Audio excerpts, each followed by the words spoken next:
Dear students, map work में आज का टॉपिक है बाबर के आक्रमण के समय भारत की राजनीतिक दशा कैसी थी, पॉलिटिकल कंडीशन कैसी थी तब वो आया।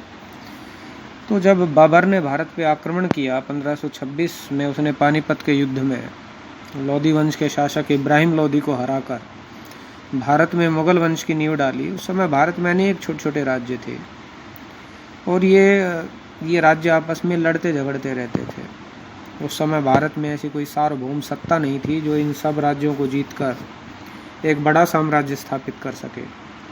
दिल्ली सल्तनत अपने विघटन के काल में थी और वो बहुत सिमट गई थी। जैसे कि आप इस मैप में देख पा रहे हैं, ये दिल्ली सल्तनत का मैप है जो लगभग आगे बंगाल की सीमा तक फैला हुआ है। मैप स्केल के अकॉर्डिंग नहीं है, फिजिकल मैप में भी अंदाजे से ये दिखाना है। ये जो क्षेत्र आप देख रहे हैं, ये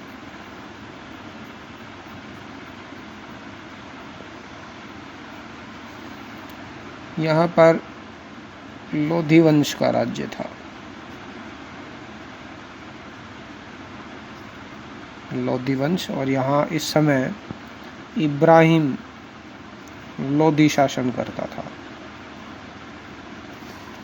ये अफगान राज्य था और ये काफ़ी सिमट गया था पहले की तुलना में। जैसे आपने पहले के मैप वर्क में देखा कि महमूद तुगलक और अलाउद्दीन खिलजी ने इसको दक्षिण तक पहुंचा दिया था, लेकिन अब वो सिमट गया था। इसमें वर्तमान का पाकिस्तान का कुछ क्षेत्र जैसे पंजाब का जो प्रांत है वो शामिल है।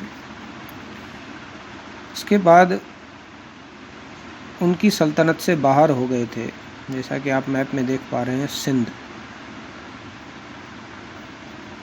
ये मुल्तान,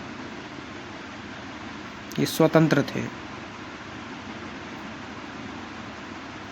ये मेवाड़ का राज्य था राजपूताना में। गुजरात का स्वतंत्र राज्य। बाबर के आक्रमण के समय गुजरात में बहादुर शाह शासन करता था। बहादुर शाह, और इसका जो शासनकाल है वो 1526 से 1537 ईस्वी तक है। ध्यातव्य है कि बाबर ने 1526 में आक्रमण किया था। मेवाड़ का जो राज्य था ये भी एक शक्तिशाली राज्य था और यहाँ पर बाबर के आक्रमण के समय शासन था राणा सांगा का। इसको संग्राम सिंह भी बोलते हैं, राणा संग्राम सिंह, लेकिन फेमस है राणा सांगा के नाम से। इसका मकसद इस मुस्लिम राज्यों को हटाकर हिंदू राज्य की स्थापना करना था। राणा सांगा का बाबर के साथ युद्ध हुआ मार्च 1527 में, जिसको खानवा का युद्ध भी कहते हैं। इस युद्ध में राणा सांगा हार गए और हिंदू राज्य की स्थापना का जो स्वप्न है वो समाप्त हो गया। ये जो पार्ट देख रहे हैं ये है बंगाल। इस समय बंगाल स्वतंत्र था और बंगाल पर जो शासन था इस समय वो नुसरत शाह था। नुसरत शाह का शासन था। इसका जो शासनकाल है वो 1519 से 1532 ईस्वी के मध्य तक शासनकाल है इसका। गुजरात और मेवाड़ की दक्षिणी सीमा पर और गुजरात की पूर्वी सीमा पर मालवा का राज्य था। मालवा, और मालवा पर जो शासक शासन करता था वो था महमूद द्वितीय। मालवा के दक्षिण में खानदेश था। ये एक निर्बल राज्य था और छोटा सा राज्य था खानदेश। खानदेश के साथ ही सीमा लगती थी बरार की।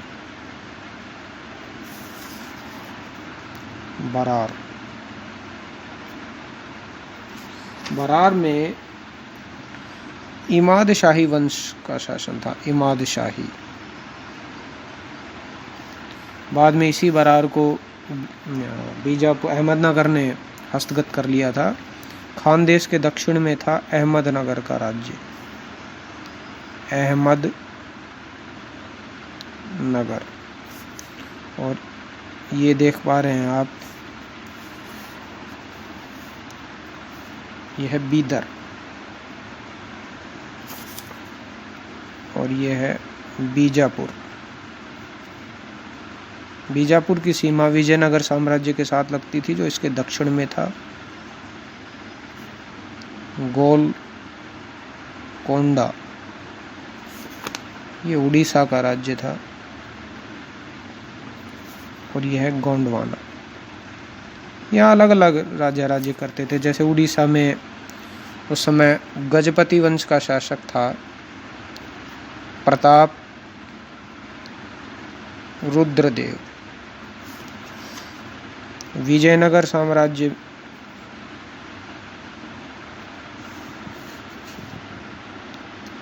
उस समय विजयनगर साम्राज्य में तुलु वंश के कृष्णदेवराय का शासन था, जिनका शासन काल 1509 से लगभग 1529 या 30 ईस्वी तक है।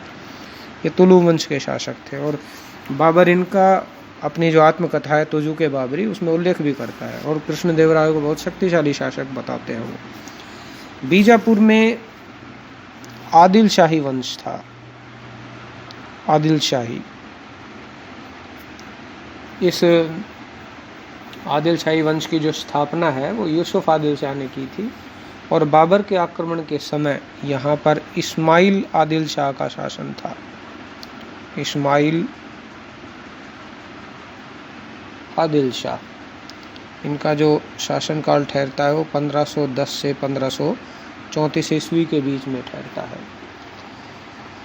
यहाँ पर आदिल शाही वंश था। उसके बाद है गोलकुंडा। गोलकुंडा में कुतुब शाही राज्य करते थे। कुतुब शाही वंश के शासक यहाँ पर शासन करते थे। और बाबर के आक्रमण के समय यहाँ पर कुली शाह का शासन था। कुली शाह, इनकी 1543 में हत्या कर दी गई थी। अहमदनगर, ये जो 5 मुस्लिम स्टेट्स हैं, अहमदनगर, बरार, गोलकुंडा, बीदर, बीजापुर, ये पहले बहमनी साम्राज्य के अंतर्गत थे, लेकिन बाबर के आक्रमण के समय तक ये अलग अलग हो चुके थे, टूट चुके थे। अहमदनगर की स्थापना मलिक अहमद ने की थी 1490 ईस्वी में। और यहाँ पर जो राजवंश था उसका नाम निजाम शाही वंश था। निजाम शाही। और यहाँ पर बाबर के आक्रमण के समय बुरहान निजाम शाह शासक थे। बुरहान निजाम शाह, इन्हीं ने ही अहमदनगर की शहर की स्थापना, इनके जो स्थापक थे निजाम शाही के वो थे मलिक अहमद। 1490 में जब अहमद शाही वंश की स्थापना की थी निजाम शाही की, तो अहमदनगर शहर इसकी राजधानी रही, तो इसको बसाया था मलिक अहमद ने। ये कश्मीर है। कश्मीर में यहाँ भी मुस्लिम वंश था। यह मोहम्मद शाह नाम का एक शासक यहाँ पर शासन करता था। अयोग्य था वो अपने मंत्री की कठपुतली बना हुआ था।